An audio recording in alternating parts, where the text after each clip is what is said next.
بسم اللہ الرحمن الرحیم۔ حضرت امام حسین رضی اللہ عنہ نے فرمایا، اس چیز کے در پر نہ ہو جسے تم نہ پا سکتے یا نہیں سمجھ سکتے۔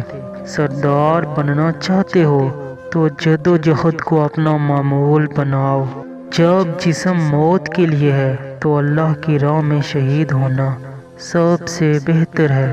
دولت کا بہترین مصرف یہ ہے، اس سے عزت و آبرو کو برقرار رکھو۔ کسی چیز کی شدت سے خواہش محض بری بات نہیں بلکہ مہلک بھی ہے۔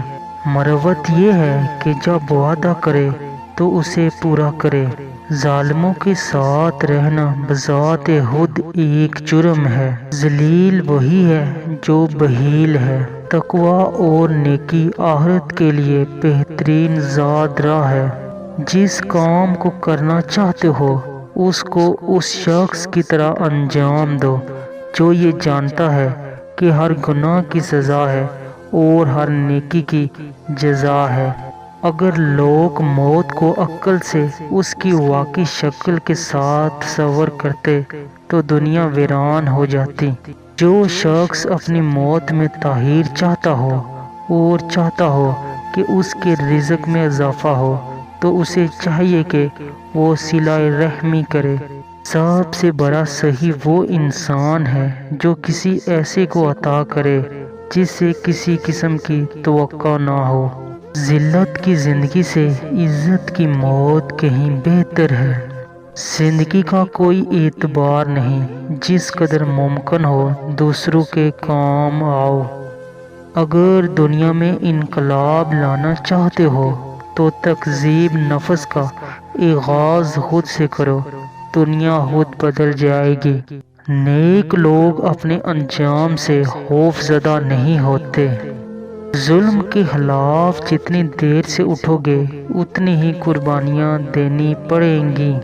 جو تمہیں دوست رکھتا ہے وہ برائی سے روکے گا اور جو تمہیں دشمن رکھے گا وہ تمہیں برائی پر ابھارے گا۔